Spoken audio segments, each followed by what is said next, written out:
আপনি হয়তো বারবার প্রিয় মানুষদের হারাচ্ছেন, আপনার মতো করে কিছুই হচ্ছে না। আপনি কাঁদেন, দোয়া করেন, তবুও কিছুই বদলায় না, অন্তত আপনার চোখে তাই মনে হয়। কিন্তু কখনো কি ভেবেছেন এই দেরিটা হয়তো শাস্তি না, হতে পারে এটা শেষ পরীক্ষা। হয়তো আল্লাহ আপনাকে উপেক্ষা করছেন না, বরং দেখছেন আপনি নিঃশব্দ এই সময়ে কেমন প্রতিক্রিয়া দেখান। সব সময় যে লক্ষণগুলো বড় করে আসে তা নয়, অনেক সময় এগুলো আসে একাকিত্বের মতো, অবহেলিত অনুভবের মতো, কিংবা আপনার চোখের সামনে নিয়ামতগুলো একে একে হারিয়ে যাওয়ার মতো। আর ঠিক যখন আপনি হাল ছেড়ে দিতে যাচ্ছেন, সেই সময়ই আসে বদল, দরজা খুলে যায়। আল্লাহ তখনই আপনাকে এমন কিছু পাঠান যেটা আপনি হয়তো আর পাওয়ার আশা করছিলেন না। তবে একটা জিনিস আমরা অনেকেই বুঝতে পারি না, এই রহমতগুলো হঠাৎ করে আসে না, এর আগে কিছু স্পষ্ট লক্ষণ দেখা যায়। আর যদি আপনি এই লক্ষণগুলোর ভেতর দিয়ে যাচ্ছেন, তাহলে বুঝে নিন আপনার জীবনে বড় কিছু আসতে চলেছে। এই ভিডিওতে আমি শেয়ার করব 7টি সূক্ষ্ম কিন্তু খুবই শক্তিশালী লক্ষণ, যেগুলো দেখায় আল্লাহ একজন নারীকে তার চাওয়ার থেকেও বড় কিছু দেওয়ার জন্য প্রস্তুত করছেন। তাই দয়া করে স্কিপ করবেন না বা পরে দেখার জন্য রেখে দেবেন না, কারণ পরে হয়তো ভিডিওটা আর ফিরে নাও আসতে পারে। আর যদি এই 7টার মধ্যে অন্তত একটি লক্ষণ আপনার জীবনের সাথে মিলে যায়, তাহলে আপনার বর্তমান কষ্টগুলোকে আপনি একদম নতুন চোখে দেখতে পারবেন ইনশাআল্লাহ। আমি আশা করি এই ভিডিও থেকে আপনি এমন কিছু পাবেন যেটা একদম ব্যক্তিগত মনে হবে, যেটা হয়তো আগে কখনো শোনেননি। এটা শুধুমাত্র বাহ্যিক মোটিভেশন নয়, এটা সেই নারীর জন্য যিনি একা, ক্লান্ত, দুশ্চিন্তাগ্রস্ত, তবুও আল্লাহর উপর ভরসা রাখছেন। আপনি যদি এখন এই ভিডিও দেখছেন, তাহলে সম্ভবত আপনি প্রস্তুত সেই গভীর লক্ষণগুলো দেখার জন্য, যেগুলোর কথা অনেকেই বলে না, কিন্তু যেগুলোর মানে সবচেয়ে গভীর। লক্ষণ 1, আপনি যেটার জন্য একসময় কান্নাকাটি করতেন, আজ সেটা আর আপনাকে টানে না। একটা সময় ছিল যখন এই জিনিসটার জন্য আপনি কাঁদতেন, ঘুম হারিয়ে ফেলতেন, প্রতিটি নামাজের পর আল্লাহর কাছে দুহাত তুলে দোয়া করতেন যেন এটা আপনার হয়ে যায়। ওই মানুষটা বা ওই জিনিসটা তখন আপনার দুনিয়ার কেন্দ্র মনে হতো, কিন্তু আজ সেটা মাথায় আসে না প্রায়। আর আশ্চর্যের বিষয় হচ্ছে, আপনি ভেতরে ভেঙে পড়েছেন তাও না, মনে হচ্ছে না এটা হারিয়ে গেল, বরং ভেতরটা কেমন শান্ত, কেমন যেন দূরত্ব তৈরি হয়ে গেছে, যেন মনের অজান্তেই আপনি সেটা ছেড়ে দিয়েছেন। এটা ব্যর্থতা না, এটা ভুলে যাওয়াও না, এটা একটা লক্ষণ। অনেক সময় আল্লাহ যেটা সত্যি আপনার জন্য নির্ধারিত করেছেন, সেটা দেওয়ার আগে আপনি যেটার সাথে ভুলভাবে জড়িয়ে গিয়েছিলেন, সেই জিনিস থেকে আল্লাহ আস্তে আস্তে আপনার মন উঠিয়ে নেন। কারণ ওই জিনিসটা ছিল শুধুই শেখানোর জন্য, থাকার জন্য না। আপনার বুকে যে নিঃশব্দতা তৈরি হয়েছে, যেখানে একসময় আবেগ আর পাগলামি ছিল, ওইটা ফাঁকা নয়। ওই জায়গায় আল্লাহ আপনার আসল জিনিসটা এনে রাখার জায়গা বানাচ্ছেন।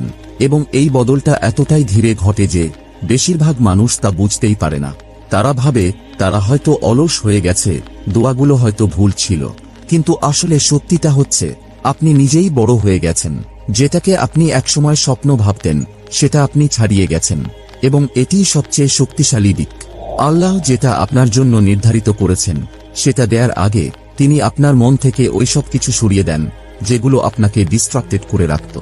লক্ষণ 2, যখন আপনি হঠাৎ করে কোনো কারণ ছাড়াই অপরাধবোধ আর আত্ম-অনুশোচনার ঢেউ অনুভব করেন। আপনি হয়তো ফোনে স্ক্রল করছেন, কিছু মজার কন্টেন্ট দেখে হেসে ফেললেন, অথবা বন্ধুদের সঙ্গে আড্ডা দিচ্ছেন।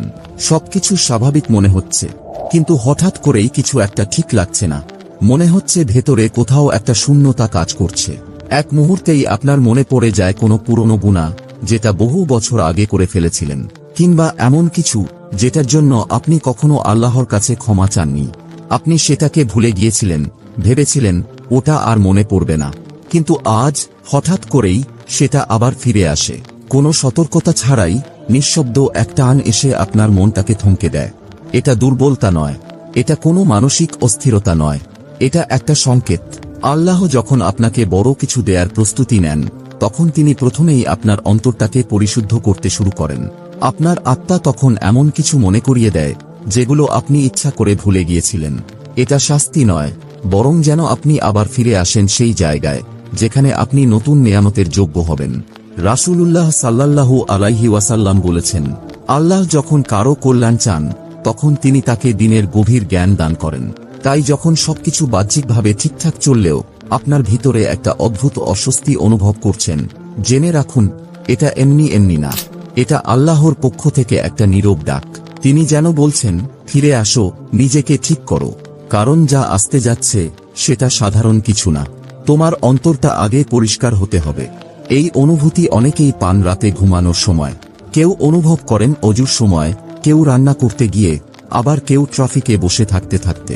সময়টা গুরুত্বপূর্ণ না, বার্তাটা গুরুত্বপূর্ণ। বার্তাটা হচ্ছে আপনি উত্তরণের পথে আছেন, তবে আগে ভিতরের জায়গাটা পরিষ্কার করতে হবে। আর সবচেয়ে বড় ভুল হচ্ছে এই অনুভূতিটাকে অগ্রাহ্য করা। মনে মনে ভাবা, আরে আমি তো বেশি ইমোশনাল হয়ে গেছি। না, এটা আপনার আত্মার ডাক, যা বলছে চলো আল্লাহর কাছে ফিরে যাই, নিজেদের ঠিক করি, কারণ বড় কিছু আসছে, আর সেটার জন্য আমাদের প্রস্তুত থাকতে হবে। তাই আপনি যদি ইদানিং এইরকম অনুভব করে থাকেন, হঠাৎ হঠাৎ অনুশোচনা, ভেতরের নীরব আত্মসমালোচনার অনুভূতি, তাহলে সেটা থেকে পালাবেন না, বরং একটু থেমে শোনার চেষ্টা করুন। হয়তো এই নীরব অস্বস্তির মধ্যেই লুকিয়ে আছে এক চমৎকার নেয়ামতের আগমনী বার্তা। লক্ষণ 3, যখন হঠাৎ করে মানুষজন দূরে সরে যেতে শুরু করে, ইভেন তারা যাদের আপনি ভেবেছিলেন সারা জীবন পাশে থাকবে। শুরুর দিকে এটা খুব ব্যক্তিগত মনে হয়, দূরত্বতা, নীরবতা, যাদের আপনি ভরসা করতেন, ভালোবাসতেন বা ভেবেছিলেন সবকিছুর মধ্যেও তারা পাশে থাকবে, কিন্তু তাদের আচরণ হঠাৎ বদলে যেতে থাকে। একজন দুজন করে সরে যেতে থাকে, কথা বলাটা শুকনো হয়ে যায়, ফোনে আর আগের মতো উত্তর আসে না, পরিকল্পনা বাতিল হয়ে যায়। আর সবচেয়ে কষ্টের বিষয়, কেউ কোনো কারণও বলে না। তখন আপনি নিজেকেই দোষ দিতে থাকেন, আমি কি কিছু ভুল বলেছি? আমি কি যথেষ্ট ভালো ছিলাম না? হয়তো আমি কাউকে ধরে রাখার মতো গুরুত্বপূর্ণ না। কিন্তু যদি আসলেই এসব কিছুই সত্য না হয়, যদি এই একাকিত্ব, এই হঠাৎ নীরবতা আসলে দুনিয়ার দিক থেকে মুখ ফিরিয়ে নেওয়া না হয়, বরং আল্লাহর পক্ষ থেকে নতুন এক দিক নির্দেশনা হয়। সূরা আল-আনফালে আল্লাহ বলেন, জেনে রাখো আল্লাহ একজন মানুষের এবং তার হৃদয়ের মাঝখানে অবস্থান করেন। মানে কখনো কখনো আল্লাহ ইচ্ছা করেই আপনার আর কারো মাঝে একটা অদৃশ্য দেয়াল দাঁড় করিয়ে দেন, আপনাকে কষ্ট দেওয়ার জন্য না, বরং আপনাকে এমন কিছু থেকে রক্ষা করার জন্য যা ভবিষ্যতে আপনার হৃদয়কে আঘাত করত, কিংবা সেই জায়গাটা ফাঁকা করে দেন যাতে ভালো কিছু সেখানে আসতে পারে। একবার চিন্তা করুন, যদি সবাই থেকে যেত, যদি সব সম্পর্ক ঠিকঠাক চলত, তাহলে কি আপনি আজ আল্লাহর দিকে এইভাবে ফিরে আসতেন? আমরা অনেক সময় বুঝতেই পারি না আমরা কতটা মানুষ নির্ভর হয়ে গেছি, যতক্ষণ না আল্লাহ একে একে সবাইকে সরিয়ে নেন, যেন মনে করিয়ে দেন কে আসলেই সব সময় পাশে থাকেন। এটা স্বীকার করা কঠিন, কিন্তু লক্ষণটা খুব স্পষ্ট। এই নীরবতা আপনাকে শোনায়, এই অশ্রু আপনাকে নামাজে দাঁড় করায়, এই নিঃসঙ্গ রাতগুলো আপনাকে সিজদার জায়গায় এনে দেয়, আর সেখান থেকেই পরিবর্তনের শুরু হয়। এটা পরিত্যাগ নয়, এটা পরিশুদ্ধি। সব সময় রহমত মানুষের ভিড়ের মাঝে আসে না, কখনো কখনো রহমত আসে বিচ্ছেদের পর, যখন চারপাশের শব্দ বন্ধ হয়ে যায়, যখন মনোযোগ ফিরিয়ে আনা হয়, যখন চারপাশে কেউ থাকে না, শুধু আপনি আর আপনার রোগ। তাই আপনি যদি এখন মানুষের সাথে সম্পর্ক হারিয়ে ফেলছেন, তাড়াহুড়ো করে জায়গা পূরণ করবেন না, দ্রুত প্রতিস্থাপন করার চেষ্টা করবেন না, চুপ করে বসে থাকুন, আল্লাহকে তাঁর কাজ করতে দিন। কারণ যে চলে যাচ্ছে সে আপনার পরবর্তী অধ্যায়ের অংশ ছিল না, আর সামনে যে অধ্যায় আসছে সেটা আগের সবকিছুর চেয়ে অনেক বেশি সুন্দর। আর যদি এখনো মনে কষ্ট লাগে, তাহলে নিজের মনকে এই হাদিসটা মনে করিয়ে দিন, তুমি যদি আল্লাহর জন্য কোনো কিছু ছেড়ে দাও, আল্লাহ অবশ্যই সেটার চেয়ে ভালো কিছু দিয়ে তা পূরণ করবেন। এটা শেষ নয়, বরং এটা হলো নতুন কিছু আসার পথ পরিষ্কার করা, এক নতুন শুরুর প্রস্তুতি। লক্ষণ 4, পরীক্ষা এখনো আসছে, কিন্তু আপনার প্রতিক্রিয়া একেবারে বদলে গেছে। হ্যাঁ, জীবন এখনো আপনাকে পরীক্ষা করছে, সমস্যাগুলো এখনো পুরোপুরি শেষ হয়নি, দুঃখ, কষ্ট, হতাশা সবই আছে, কিন্তু এবার আপনার ভিতরের অনুভূতিটা একদম আলাদা। আগে যেটা হলে আপনি আতঙ্কে ভেঙে পড়তেন, এখন সেখানে আপনি কিছুক্ষণের জন্য চুপ করে থাকেন। আগে আপনি বলতেন, কেন আমার সাথেই বারবার এমন হয়? এখন আপনি শুধু আস্তে করে বলেন, আলহামদুলিল্লাহ। না, আপনি অনুভূতিহীন হয়ে যাননি, না, আপনি হেরে যাননি, আপনি বদলে গেছেন। আর এই পরিবর্তন হঠাৎ আসেনি, এটা আল্লাহর কাছ থেকেই এসেছে। কারণ যখন আল্লাহ আপনাকে কোনো বড় কিছু দেওয়ার প্রস্তুতি নেন, সবার আগে তিনি আপনার মনকে শান্ত করেন। জীবনের ঝড় থেমে যায় না, কিন্তু আপনার নাওটা মজবুত হয়ে যায়, আপনার প্রতিক্রিয়া বদলে যায়, বেশি ধৈর্য, বেশি নীরবতা, আর বেশি ঈমান দিয়ে। আগে আপনি কষ্টে পড়লে মানুষের কাছে বলতেন, কিন্তু এখন আপনি আল্লাহর সঙ্গে কথা বলেন, আগে সামাজিক মাধ্যমে নিজের যন্ত্রণার গল্প শেয়ার করতেন, এখন আপনি সিজদায় মাথা রাখেন। এখন মনে হয় এই পরীক্ষাগুলো শাস্তি না, বরং প্রস্তুতি। আল্লাহ বলেন, নিশ্চয়ই আল্লাহ ধৈর্যশীলদের সঙ্গে আছেন। আর এই ধৈর্য শুধু চুপ করে থাকার নাম না। এই ধৈর্য মানে হলো আপনার মন কেমনভাবে সেই দেরির সময়টা সামলাচ্ছে। উত্তর দেরি হলেও মুখে হাসি রাখা, কেউ প্রশংসা না করলেও সঠিকটা করে যাওয়া। আপনার এই নতুন প্রতিক্রিয়া, এই শান্ত শক্তি, যেটা আগে কখনো টের পাননি, এটাই আসলে আল্লাহর সংকেত। কারণ আল্লাহ আপনার পরিস্থিতি বদলানোর আগে আপনাকেই বদলে দেন। তাই আপনি যদি সম্প্রতি দেখেন আপনি অভিযোগ করার আগে একটু থেমে যাচ্ছেন, ভিড়ের মাঝে চোখের পানি আটকে রাখছেন, কিন্তু সিজদায় গিয়ে সব খুলে বলছেন, তাহলে জেনে রাখুন আপনার ভিতরে নতুন কিছু গড়ে উঠছে। আর এটাই হলো সেই রহমত আসার পূর্ব প্রস্তুতি। লক্ষণ 5, যখন আপনার দোয়াগুলো বদলাতে শুরু করে, আরও নির্দিষ্ট, আরও সৎ এবং আরও আবেগপূর্ণ হয়ে ওঠে। আপনি বারবার নিজেকে জিজ্ঞেস করেন, আমার দোয়া এখনো কবুল হচ্ছে না কেন? আপনি তাহাজ্জুদে কেঁদেছেন, সিজদায় মাথা রেখে দোয়া করেছেন, বৃষ্টির সময়, রোজা রেখে, প্রতিটি নামাজের পর দোয়া করেছেন, তবুও চারপাশে শুধু নীরবতা। তখন মনে হয়, আমি কি ভুল কিছু বলেছি? আমি কি যথেষ্ট ভালো না? আল্লাহ কি আমার উপর রাগান্বিত? এই নীরব প্রশ্নগুলো অনেকের মনেই ঘোরে, কিন্তু কেউ মুখে বলে না। কিন্তু আসল সত্য হলো, যখন আপনার দোয়াগুলো বদলাতে শুরু করে, তখন সেগুলো আরও খোলামেলা, আরও নির্দিষ্ট আর আরও গভীর হয়ে যায়। আর তখনই বুঝতে হবে, ভেতরে কিছু একটা বদলাচ্ছে। শুরুর দোয়াগুলো সাধারণত এমন হয়, হে আল্লাহ, আমাকে ভালো কিছু দিন। কিন্তু যখন আল্লাহ আপনাকে কোনো বড় কিছু দেওয়ার জন্য প্রস্তুত করতে থাকেন, তখন আপনি মুখে না, বরং বুকের ভিতর থেকে নির্দিষ্ট করে চাওয়া শুরু করেন, এবং সেটা অনেক সময় কষ্ট দেয়। আপনি তখন দোয়া করেন, হে আল্লাহ, আমাকে শান্তি দিন। হে আল্লাহ, আমাকে সত্যিকারের কিছু দিন। আপনি আর আগের মতো চকচকে জিনিসের পিছনে দৌড়ান না। এখন আপনি চান যেটা স্থির, যেটা পবিত্র, যেটা আল্লাহর পক্ষ থেকে আসা, শুধু নিজের কল্পনার ফল না। আল্লাহ কুরআনে বলেন, তোমরা আমাকে ডাকো, আমি তোমাদের উত্তর দেব। এটা তার ওয়াদা। কিন্তু নবী মুহাম্মদ সাল্লাল্লাহু আলাইহি ওয়াসাল্লাম আমাদের বুঝিয়ে দিয়েছেন, এই ওয়াদা সবসময় আমাদের প্রত্যাশা মতো পূর্ণ হয় না। তিনি বলেছেন, যদি কোনো মুসলমান দোয়া করে যেখানে কোনো গুনাহ বা আত্মীয়তার সম্পর্ক ছিন্ন করার কথা না থাকে, তাহলে আল্লাহ তাকে তিনটির যে কোনো একটি দেন। 1. দ্রুত দোয়া কবুল করে দেন। 2. আখিরাতের জন্য জমা রাখেন। 3. অথবা তার পরিবর্তে কোনো বিপদ দূর করে দেন। মানে আমাদের দোয়া কখনোই বৃথা যায় না। যখন আপনি কিছু চেয়ে পাচ্ছেন না, তখন হয়তো আল্লাহ আপনাকে আরো বড় কিছু থেকে বাঁচাচ্ছেন। হয়তো দোয়াটা এমন এক সময়ের জন্য রেখে দিচ্ছেন যখন আপনার সেটা সবচেয়ে বেশি প্রয়োজন হবে। আর এভাবেই আপনি আস্তে আস্তে বদলে যাচ্ছেন। যখন আপনার দোয়ায় এমন কথা চলে আসে, হে আল্লাহ, যদি এটা আমার জন্য ভালো হয় তাহলে দিন। হে আল্লাহ, যদি এটা আমার জন্য ভালো না হয় তাহলে আমাকে বাঁচিয়ে রাখুন, ইভেন যদি আমি সেটা চাই। তখন বুঝে নিন, আপনি হাল ছাড়ছেন না, বরং আপনি পরিণত হচ্ছেন। আপনি আত্মসমর্পণ করছেন, আর আপনি গড়ে উঠছেন। এই দোয়ার পরিবর্তন, এটা আসলে আপনার আত্মার পরিবর্তন। এটা প্রমাণ করে আপনি এখন শুধু সহজ পথ চাইছেন না, আপনি চাইছেন এমন কিছু যা আখিরাতের জন্য ভালো। এবং এই পরিবর্তনই অনেক সময় আল্লাহর দরজা খুলে দেয়, যে দরজায় আপনি কখনো নকই করেননি।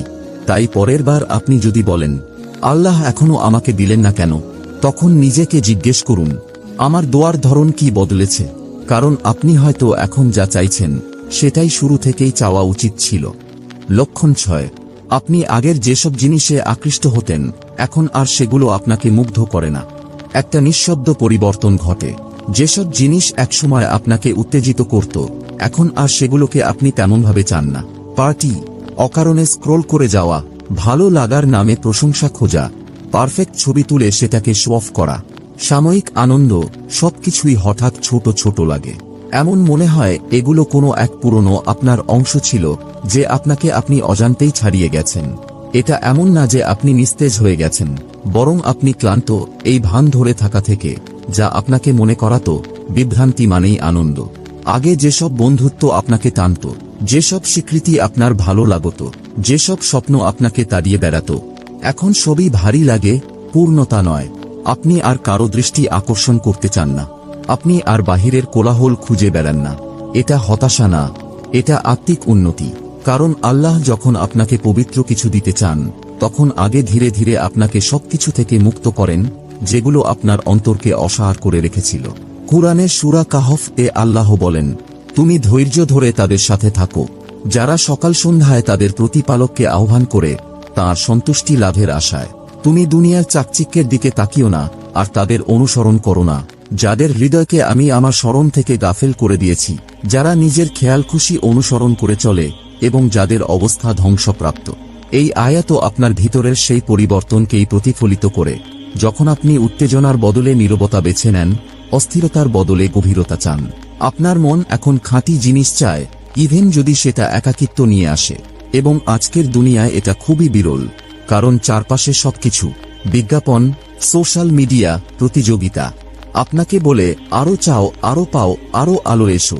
আমাদের শেখানো হয়েছে এই দুনিয়ায় যদি আপনি জ্বলে না হন তাহলে আপনি পিছিয়ে।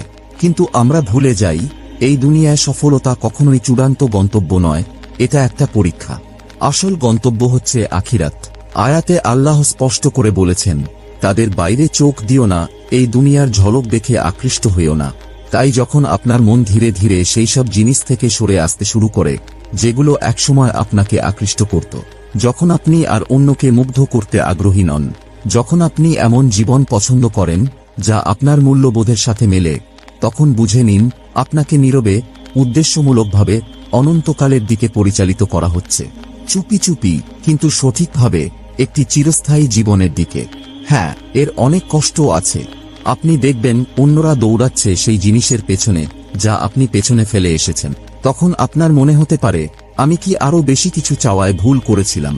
কিন্তু সেই ব্যথাটাই একটা ইশারা। আল্লাহ যখন আপনাকে অর্থপূর্ণ কিছু দিতে চান, তিনি আগে আপনাকে শেখান অস্থায়ী জিনিসে সন্তুষ্ট হওয়া ছেড়ে দিতে। তাই যদি আপনি দেখেন আপনার আগের আগ্রহগুলো এখন ধীরে ধীরে মুছে যাচ্ছে, আগের মতো আর কিছুতে আপনাকে টানে না, তাহলে মনে রাখবেন আপনি ভেঙে পড়ছেন না, আপনি শুধু সেই পুরনো আপনাকে ছাড়িয়ে যাচ্ছেন যিনি পরবর্তী বরকত বহন করার উপযুক্ত ছিলেন না। লক্ষণ 7, যখন আপনি ফলাফলের প্রতি আসক্ত নন কিন্তু আপনার চেষ্টা একই রকম থাকে। এটা সবচেয়ে শান্ত একটি লক্ষণ, তবে সবচেয়ে শক্তিশালীগুলোর একটি। আপনি এখনো দোয়া করছেন, আপনি আপনার দায়িত্ব পালন করছেন, নামাজ পড়ছেন, চেষ্টা করছেন, আশা করছেন, কিন্তু এবার আপনি ফলাফলে আটকে নেই। আপনি চুপচাপ পুরোপুরি ফলাফলটা আল্লাহর হাতে ছেড়ে দিয়েছেন। এর মানে এই না যে আপনি আর পরোয়া করেন না, বরং আপনি এমন এক পর্যায়ে পৌঁছেছেন যেখানে আপনি বিশ্বাস করতে শিখেছেন, যদি এটা আমার জন্য নির্ধারিত হয় তাহলে এটা আমাকে খুঁজে নেবে, আর যদি না হয় তাহলে নিশ্চয়ই আল্লাহ আমার জন্য আরো ভালো কিছু প্রস্তুত করছেন। এখন আপনি বারবার ফোন চেক করেন না, সেই কাঙ্ক্ষিত ফোন কলের অপেক্ষায় থাকেন না, পুরনো কথোপকথন বারবার মাথায় ঘোরান না, আমি কি ভুল বলেছি এসব নিয়ে আর মাথা ঘামান না। আপনার পরিকল্পনা ঠিকমতো না চললেও আপনি ভেঙে পড়েন না, কারণ এখন আপনি আপনার চেষ্টা থেকে আল্লাহর পরিকল্পনার উপর আস্থা স্থাপন করতে শিখেছেন। এই স্তরে পৌঁছানো সহজ না, এটা আসে ভেঙে পড়ার পর, বারবার আশা ভাঙার পর, যখন আপনি উপলব্ধি করেন যে কোনো কিছুকে খুব শক্ত করে ধরে রাখা কেবল আপনাকে আরো ভেঙে দেয়। রাসূলুল্লাহ সাল্লাল্লাহু আলাইহি ওয়াসাল্লাম বলেছেন, যদি তুমি আল্লাহকে স্মরণ করো তবে তাকে তুমি তোমার সামনে পাবে। তুমি যখন সুখে থাকবে তখন আল্লাহকে চিনো, তাহলে কষ্টে পড়লে তিনি তোমাকে চিনবেন। জেনে রাখো, যা তোমার ভাগ্যে ছিল না তা কখনো তোমার কাছে আসতো না, আর যা তোমার ভাগ্যে ছিল তা কখনোই তোমার হাতছাড়া হতো না। এই হাদিসটা একরকম মনের নোঙর এর মতো। যখন আপনি সত্যিই এ কথা বিশ্বাস করতে শিখবেন তখন আপনার নিঃশ্বাস বদলে যাবে, মন শান্ত হবে, হৃদয় থেকে সব রকমের জেদ ও জোর করে কিছু পাওয়ার মানসিকতা উঠে যাবে। আর তখনই জীবনের দৃষ্টিভঙ্গি বদলে যেতে শুরু করবে। কারণ আসক্তি ছেড়ে দেওয়া মানে উদাসীনতা নয়, এটা মানে শান্তি, এটা মানে আপনার মন আর ফলাফলের দাস নয়। আপনি কাজ করেন, দোয়া করেন, পুরো চেষ্টা করেন, কিন্তু আপনার সুখ শুধু একটা নির্দিষ্ট ফলাফলের উপর নির্ভর করে না। এটাই প্রমাণ আপনি পরীক্ষায় উত্তীর্ণ হয়েছেন, আপনি পরিপক্ক হয়েছেন, এবং এখন আপনি এমন এক জায়গায় পা রেখেছেন যেখানে আল্লাহর পরিকল্পনাগুলো বাস্তব হতে শুরু করে, শুধু আপনার দুনিয়ার জন্য নয়, আপনার আখিরাতের জন্য। তাহলে আল্লাহ যখন কোনো নারীর জীবনে বড় কিছু দিতে চান তখন সেটা আসলে কেমন হয়? সব সময় কিন্তু সেটা উৎসব দিয়ে শুরু হয় না, অনেক সময় তো কোনো আরাম বা সুখ দিয়েও না, বরং সেটা শুরু হয় নিঃশব্দে, একাকিত্বে, হৃদয় ভাঙা মুহূর্তে। সেই সময়টায় যখন মনে হয় সবকিছু একে একে ভেঙে পড়ছে, কিন্তু ঠিক তখনই ভিতরে ভিতরে আল্লাহ বড় কিছু গঠন করছেন, আপনি বুঝতেও পারছেন না। হয়তো আপনি এমন সময়ের মধ্যেই আছেন, না হয় জীবনে এমন একবার হলেও হয়েছে। মানুষ বদলে গেছে কেন? দোয়াগুলো কেন যেন দেরিতে কবুল হচ্ছে? মন একটা সময় ভারী লাগে, পরক্ষণেই আবার আশায় ভরে ওঠে। কেন? এই যে কিছুক্ষণ আগে বলা সেই সব লক্ষণ, বিচ্ছিন্নতা, অপরাধবোধ, নিঃসঙ্গতা, পরীক্ষাগুলো, আত্মসমর্পণ, এগুলো এমনিই ঘটে না। সবকিছুই একে অপরের সঙ্গে জড়িত। এগুলো এক একটা আধ্যাত্মিক ছাপ, যা ধীরে ধীরে আপনার হৃদয়কে প্রস্তুত করে দিচ্ছে একটা এমন কিছুর জন্য যেটা আপনি এখনো কল্পনাও করতে পারেন না। সূরা মুমতাহিনা এর একটি আয়াতে আল্লাহ বলেন, হয়তো এমন কিছুতে তোমাদের অপছন্দ, কিন্তু আল্লাহ তাতে অফুরন্ত কল্যাণ রেখেছেন। তাই ভাই ও বোন, আল্লাহ আপনার জীবনে যেটা করছেন সেটা নিয়ে তাড়াহুড়ো করবেন না। এই থেমে যাওয়াটাকে নিয়ে প্রশ্ন তুলবেন না। কারো সঙ্গে নিজের সময়টাকে তুলনা করবেন না। কারণ যদি আপনি এই লক্ষণগুলোর কোনো একটা বুঝে থাকেন, তাহলে হয়তো আপনাকে দেরি করানো হচ্ছে না, বরং আপনাকে সঠিক জায়গায় স্থাপন করা হচ্ছে।